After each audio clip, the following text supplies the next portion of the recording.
Good afternoon. Welcome to the Board of Assessors, July 21st meeting at 4:30 p.m. We're here today with members Bill Johnston, Marilyn Gandini, Chairman Martin Grudgeon, and Director Diane Bishop. In accordance with MGL Chapter 38, Section 20, we are being taped by LCAT, and we also tape my own meetings and videotape by LCAT, and no one else is here. And we'll start with a review of the minutes from Bill Johnson of June 16th. Mr. Chairman, I have reviewed the open session and executive session minutes from the June 16th meeting, and I find them to be in order, and I move that they be accepted. Okay, make a motion to accept. A second. Second. All those in favor? Aye.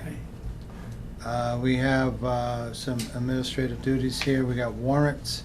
First one of 2021 motor vehicle excise commitment number 3 for $104,686.17. It may be underneath your agenda. Okay. I got out of order and I'm being yelled at on camera. That's okay. That's a quiet deal. Yeah.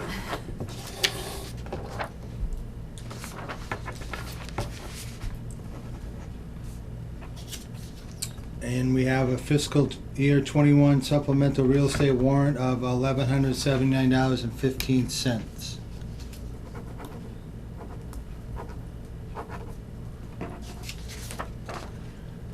And along with that, we have fiscal 21 supplemental CPA warrant of $10.72.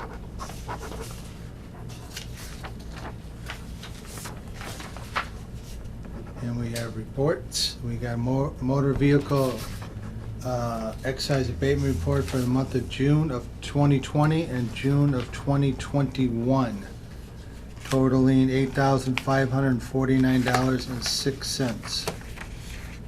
Just one signature here. Yep.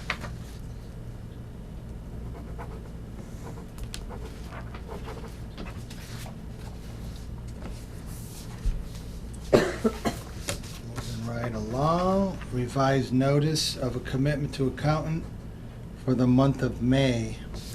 So the For board, okay. I was gonna say, the board did sign off on this last month, but there was a typo on one of the numbers.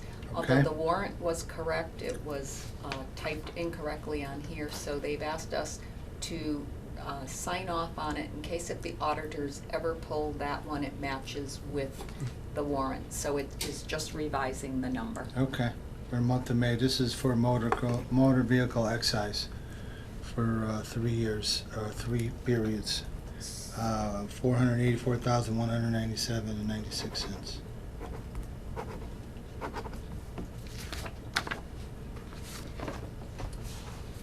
Moving on, we had the LA3 sales report for the month of June. Don't have my computer in front of me. I did look at all the sales. Yeah, I did too. Incredible ASRs out there. We had our highest 2 land sales in East Long Meadow. We had 2 residential parcels sell for $240,000 and $250,000, making that the highest residential land sale I in didn't the realize there were more lots out there. in the town's history. Yeah. So, incredible Mm. growth and incredible for the public out there. ASR. We have our assessment and what it sells for, and we have some of the 70 percentiles, the most we've ever had in the 70s too, and 80 percentiles, meaning if it's assessed for $299, it's sold for $420,000, which represents 0.71. Also, that many has never happened in the town before, that I believe, since I've been on the board. I've been on the board since '89, and we haven't seen anything quite like this. Okay, there. Thank you, Bill. Yep. 70s, we had 160s, which means it's an arm's length sale, selling on the market, and we compare it to the current assessment. Although I didn't know about the second one on page 2. Oh, I went to building permits there. Was that, I don't remember seeing that one. Was that a MLS sale? Second one on You remember seeing that one, Marilyn? my glasses on so I can see what you're Okay, talking I about. can show it to you if you like. Number 2 on Yeah, page. Yes, it was, incredible. yes. Yeah. It's a brand-new home they built and then they sold it. It's on the left side or right side? It is on, so sorry. It is on the right-hand side. But that's not who's been building them out there. I don't know who that is. They must have bought the piece of land, built They it. did. Yeah, wow, Almost builds a spec home. It's Wow. incredible. yeah. Wow. Wow. And that was on MLS? I believe it was. Okay. And if not, I know the person who built it because I went and did the occupancy. He also was the same person who built the home right in front of Bluebird Estates. Oh, yeah. I know who you're talking about. And Yeah. our value on that one, because it's potentially a newer home, represents full assessment? The second to the last column is the full assessment. I mean, 100% complete, the house was all Yes, done? Okay. yes. All right, wow. Hmm. Amazing. See? Which one? I'm just laughing because this person bought the house here. You'll see why I smiled. The last name Mm. is someone close to us, Oh, really? yes. Yeah. Any questions on those, Marilyn or Bill? No, I had when I asked about it prior to the meeting. So, Okay. yeah, Yep, incredible. yeah. Well, we'll continue, I guess. Slowing down, you think? I I think it's slowing, don't know. you know. Not for me. Turning down like 12 to 14 Yeah. a day now. People are begging for stuff. That's okay. I do all the VA ones first, so. Okay, that's it. No more question. Move on to the building report for the month of June. Ton of those, too. And Diane will tell us how many new constructions. Actually, you may end up telling, it's, I believe, two Two. new dwellings. Okay, right in the middle And there. we're like 19 year-to-date. We are just really booming Mm. with new homes. 19 for 6 months, so that's pretty good. Yeah. Despite the high building costs. Crazy, that's what's crazy.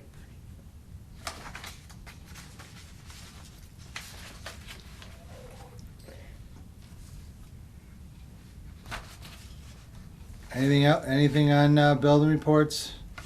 This must be all Mass Save, huh? All that insulation. Insulation, yeah. Insulation, Ton yeah. of it, yeah. Actually do a good job. Everyone seems to be happy Yeah. when I do a house there. I'll go, oh, I had Yeah. Mass Save, they're great, they're Yeah. cheap. They do their job. Okay, Okay.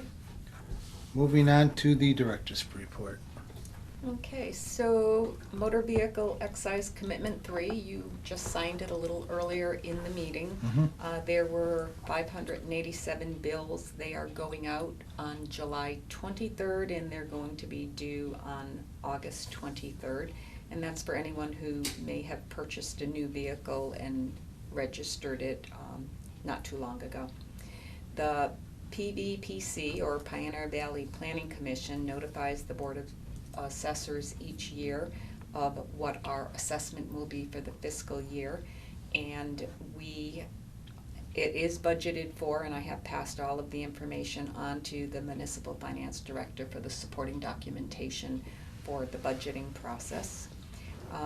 We did complete over 550 building permits for this past calendar year. And my report does say that we're close to being completed. Right. As of Monday, we were completed. Great. Now I'm just trying to do all the Yep. data entry. Okay. So we were a little bit behind. We tried to get out before the end of June, and the weather was not as cooperative as what we would have liked, but we did get it all finished. We did leave door hangers on a lot of properties that we need to do interior inspections, and people are calling, so I am now going out to do the interior because it's a little harder to be scheduling an appointment here, an appointment there, and getting our data collector to come from another community that they may now be working in. And as we all know, that Carrie Ann left us to go on to Granby, and we do have a vacancy, but we're anticipated to have that spot filled by August 9th. Oh, good. So, Is that, you said anticipated, I mean, 100%? yes, Oh, okay. they've signed a letter of intent to come. So Okay. we're just waiting for August 9th to come along. All right, that'll help you a lot. Yes, it will. And she has experience, so that's great. Yes, she does. She has many years of experience, so she should be able to hit the ground running. Yeah, Great. good. And that's about it.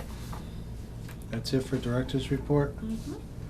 So the telephone and pipeline valuations are not part of the director's report? Nope, that comes after, and that I just want you, the board, to be aware, and I'll be happy to explain it. Okay, well, I mean, I don't have the paperwork in front of me, Oh. but I did read them on Okay. Yeah. the thing. So I'm set with the director's report. Did we want to go on to the telephone and Yep, pipeline? yep, absolutely. We have two fiscal '22 for certified telephone valuations and certified pipeline valuations, which Diane will explain. So each year, the Commissioner of Revenue, through the Division of Local Assessments, they determine what our telephone company values are and what our pipeline company values, and they also determine the new growth. And I did shoot that out to the board as part of Yep. your agenda, and there was a small amount of new growth. I haven't looked at it again in a while. This would be for Verizon and Sprint Communications, and the new growth was like 81,000 for Verizon and 3,400 for Sprint. Okay. MCI. That is such a small dollar amount, Yeah. and it's under our exempt amount, so I can't even assess it, but it's just a very small. Telecommunications. Right. Yeah. Now, they may have a much larger area in other municipalities, but in our area, we do not have that. And then the same thing goes for the pipeline, so every June 15th, these are released, and this becomes part of our values for fiscal '22. And new growth for our Tennessee gas pipeline is 50,900, so Okay. that'll be going towards the new growth figure. But I just wanted the board to be Yep. able to New see these growth, dollars. new growth is good, great. Okay, nothing to add after that. I think that could be it for open session. Bill, Marilyn, anything to add? No. You all set? Okay, make a motion to go into executive session for, to take a look at motor vehicle excise abatements and exemptions, some real estate abatements and exemptions, and some ATB updates for 3 years. We will return to open session to record our votes. So one thing Yeah. before we do end up having LCAT leave as we go into executive session, we Yeah. probably should determine when we're going to meet next. Oh, okay. And I was not prepared, but I do have my phone, so let me just see if I can. I'm not sure about when you wanna meet, So now we're Wednesdays for good now? at least for the time being, we're doing Wednesdays. I don't know if that'll change in the future, but Yeah. I know that with Zoom, I believe LCAT is still Right, okay, doing the that's fine. Zooms. All right with you guys, Yeah, Wednesdays? I'm Fine with me. Yeah. Okay, So do you wanna try to meet again on August 18th, sure, which is a Wednesday? yes. August 18th. Okay. So that'll be our next scheduled meeting, and then if the board wants to go into executive session, please feel free. Thank you. Okay, make a motion to go into executive session, take a roll call vote. Bill Johnson, Yes. Marilyn Gadini. Yes. Martin Grudgeon, yes.